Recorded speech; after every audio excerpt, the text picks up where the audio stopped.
Oh yeah. Uh-huh.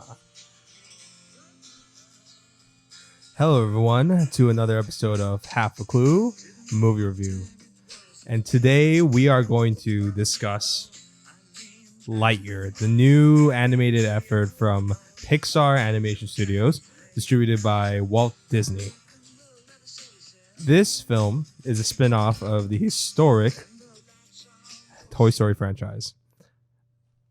This time though, however, focusing on the Woody and the gang. There's no Woody, and instead focuses on one of its most popular side characters, Buzz Lightyear. And this essentially even takes one more step to be integrated in Toy Story universe. That this is the film that inspired Andy in 1995 to buy a Buzz Lightyear toy, and that the Buzz Lightyear toy is based off this film. And how did I feel after watching it? Kind of disappointed, not gonna lie. By the way, my name is Philip, and I'm the only host for the show today. I have I have generously allowed my other co-hosts to not participate in this review, so they did not have to see what I have endured. I'm gonna be a little harsher on this film than the other critics or other online movie pundits, but I didn't like this film at all. For me, Toy Story, with Pixar and Toy Story franchise, I grew up with Pixar films. Toy Story was the first film that first animated film that I ever seen, even before Miyazaki. And I love Miyazaki films more. Don't get me wrong, like Studio Ghibli. And before I see anime films, before I've seen even like Disney 2D animated films, Pixar as Toy Story was the first animated film I have seen. And even when it came back, like Toy Story 3D 1 and 2, I shelled out I shelled out money to watch it like 3 times in theaters. I really do love the franchise. I thought, in a weird way, maybe not necessarily 3, even though I love 3, I thought the film got better with each installment. And so even though I know there's a lot of skepticism about this being just another corporate milking of a historic animated franchise, or just franchise in general, and there's a lot of skepticism towards a spin-off of the Toy Story franchise. However, as somebody who loves the Toy Story franchise, loves the Buzz Lightyear character, and I was on a recent high after watching Turning Red, which I thought that film was such a special animated film, where I thought was Pixar pushing both their animated boundaries and also their narrative storytelling boundaries by offering such a unique POV for a mainstream corporate animated film. So I was like, okay, they're willing to take risks. They're willing to expand beyond their usual visual palette. And then the trailer with the song played by earlier David Bowie, Starman, really got me hooked on this idea of, oh my god, it's gonna be Space Ranger. It's gonna be a Space Ranger space exploration film with Buzz Lightyear, and as in that film, so it evoked so many emotions of like wonder, the beauty of space exploration, and it was largely wordless in the sense, right, and camaraderie. So I was sold on this on a film, a emotionally evocative space exploration film that I did not get when I watched it, and I was very disappointed. The film, other than it being the film that inspired the Buzz Lightyear character for Andy to get the Buzz Lightyear toy, it's about Buzz Lightyear, who is a young test pilot and space ranger who got stranded on an island with Hawthorne, his best buddy and a fellow space ranger, in a in a planet. I'm looking at the name right now. Okay. I'm sorry. Okay, Takani Prime. They were stuck on a planet on Takani Prime, which is the only planet they ever visit in the entire film, and so as a result, and they have to fix their hyperdrive, which is Buzz, which allows them to go to other planets at warp speed or whatever. But as a result of time dilation and relative speed and stuff like that, every time he tries this test to test out the hyperdrive, time moves very slowly for him, while time moves very fastly, or just time moves a lot slower for him than it does for the people on the planet. So every test run is 4 years, right? Every time he does it.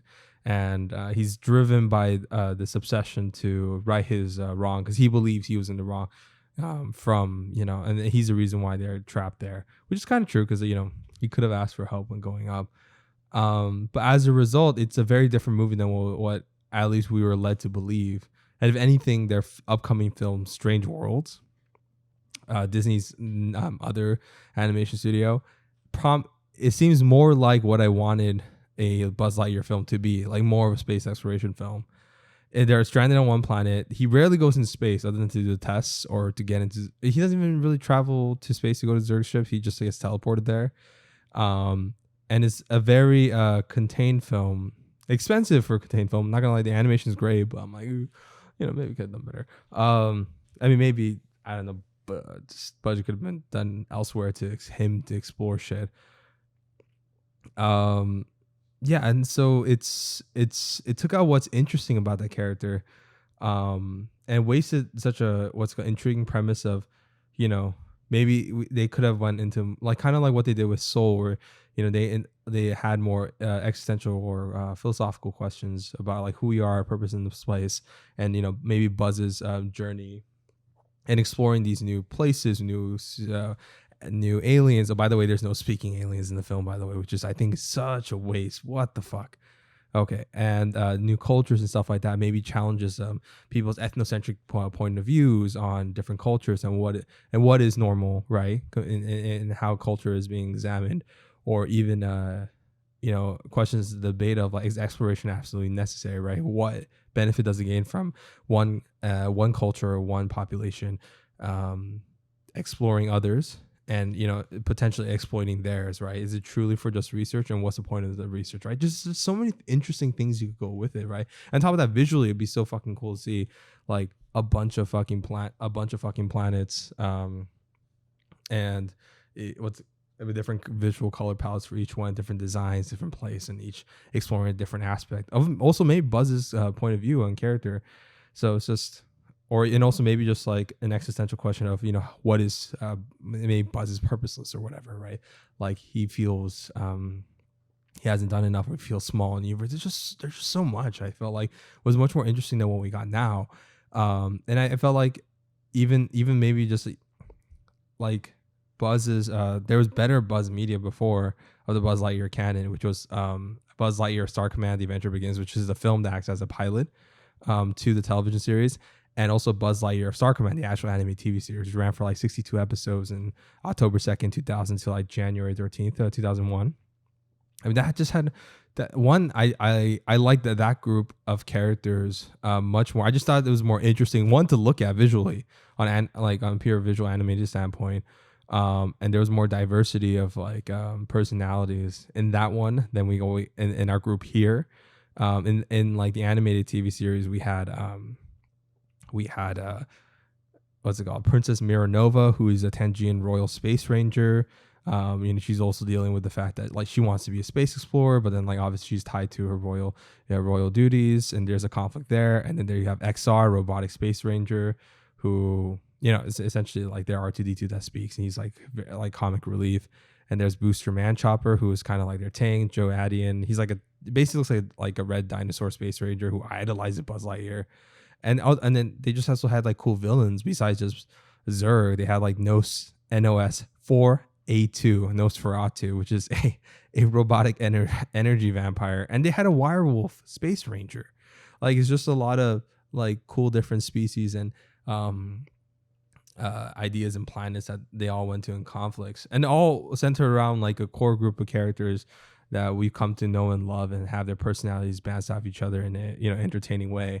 And this one, not as much. Like, I think, like, I actually thought, because like also with the whole time dilation thing, is that at regular intervals in the film, or at least there's like the first 20-30 minutes, which it might be like the best part, because we started off with them with the Hawthorne character, but then she dies because 4 years he's just constantly doing it, so her life is just flashing before his eyes, and it was up light at best, because I think like just the way it was executed with the music and just the way it was cut and stuff like that. It was done well, but just didn't hit the same high as obviously they're trying to mimic Carl and Ellie's opening for Up, which I thought was just way more poignant and tragic and impactful than this one. Because also like somehow like I just didn't feel, I felt there was a connection between Hawthorne and Lightyear, but just not enough to make those minutes make that sequence count. You know, I give them A for effort. I'll say that. But because of the time dilation, time travel element, at regular intervals, we were introduced to new characters constantly because, you know, obviously because 4 years pass, sometimes 20 years, right? You get new incarnation of characters that Buzz has to reattach himself to understand. Like I think like the beginning rookie that he didn't want to come along and he was hesitant to, like that could have been an interesting thing for him, like if it was a space exploration film or just whatever in general, like him to slowly build trust and understand the merits of that character and build a relationship from there. But instead we have to restart that plot line of the no rookie thing with Izzy Hawthorne, which is like the granddaughter of the Hawthorne character we met, you know, in the beginning. And as a result, it's just like, in terms of just like film efficiency, screen time efficiency, writing efficiency, it's like we wasted so much time already bonding with another Hawthorne character to now bond with the granddaughter character. And it's already like kind of 30-40 minutes into the film. It's kind of like, okay, like pacing's all off, not good use of film real estate. And as a result, I felt like, you know, us trying to learn and bond and also like by the fact that Buzz Lightyear, formed a good team dynamic and also really empathized and developed a core friendship with his new group of Space Rangers, which is I think Izzy Hawthorne, Taika Waititi's character Mo Marison, who's like a recruit, and Darby Steele, who's an elderly parole convict. Wasn't that strong. And then I didn't buy their team dynamic. I didn't buy the chemistry between them. And I thought a more interesting film was there with the original Hawthorne character and the rookie, who had just a really, really, really long name. Feathering Hamstan? I might be wrong. Bill Hader, who voiced it, by the way, which I see that would have been cool. The only two characters I kind of enjoyed was not even really Lightyear. Honestly, my favorite character was by Peter Sohn, who directed Good Doctor Socks, who was a robotic cat and Buzz's companion, which also I think like Dan Morrow brought this up in an interview. Like if this was the film that inspired it and this existed in the Toy Story canon, how the fuck did Socks not become a more popular toy? Like I'm pretty sure the fucking Andy's sister would have had Socks, the fucking toy. And that would have been walking around. Maybe it's there in like the background of other Toy Story films, and they set it up, but it wasn't apparent enough that, I don't know, for me it was a little glaring for me.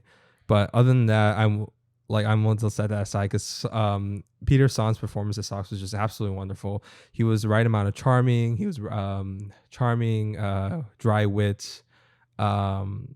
It's like also like gives you the straight on top of that, it gives you straight facts, and he's adorable, but he's robotic like a machine in terms of analyzing information, but also but they counterbalance it with his, you know, feline aspects of what a cat is supposed to be, like getting rubbed on the belly and shit like that. And that was nice. It was cool. And then he worked really off Buzz. They're like both robotic in their ways and strict with their methods, very Methodist type of people.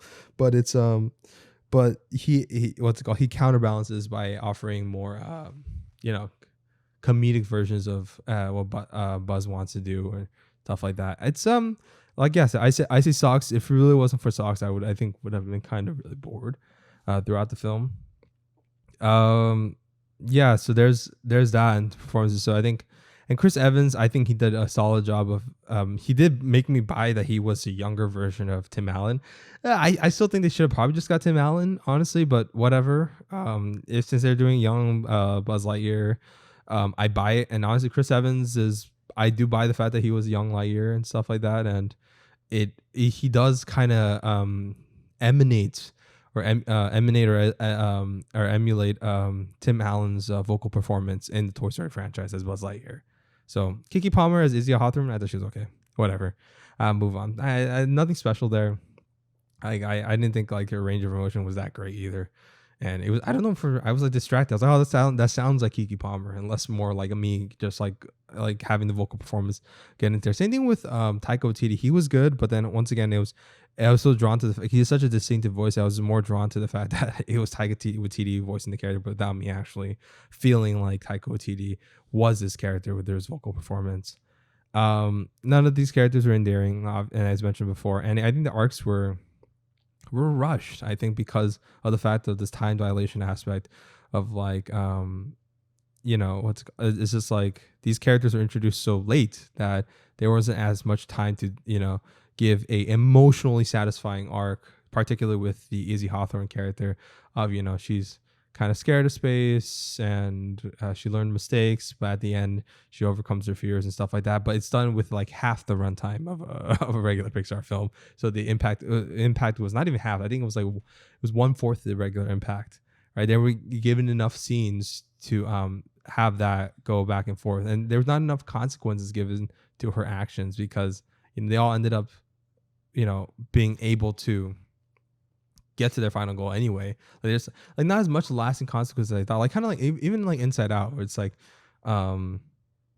sadness of her just obsession with just touching the the balls and adding her sadness thing. Like and of course it's a popular Pixar formula of A and B characters will go on a journey together, but something happens to have them rift apart, but they eventually reconcile and complete the journey together. This one was just not as impactful in that, but at least in Inside Out is like Joy's anger towards and on wanting everything to be happy all the time, insistence to make things happy, like basically created an almost permanent rift between her and sadness or whatever relationship. But in order for her to realize the error of her ways, she lost she had to go down, and she basically like lost Bing Bong permanently, like death. There was like consequence to her action creating that rift and that philosophy that she had, and then that consequence gave more weight to her arc and her eventual realization that it's okay to be sad and happy at the same time. That mixture of both is what makes more profound memories, or makes them special or authentic and real.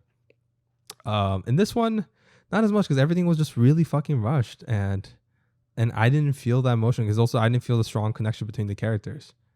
There was no moment like that, and there's not enough consequence, because everybody pretty much got away scot-free.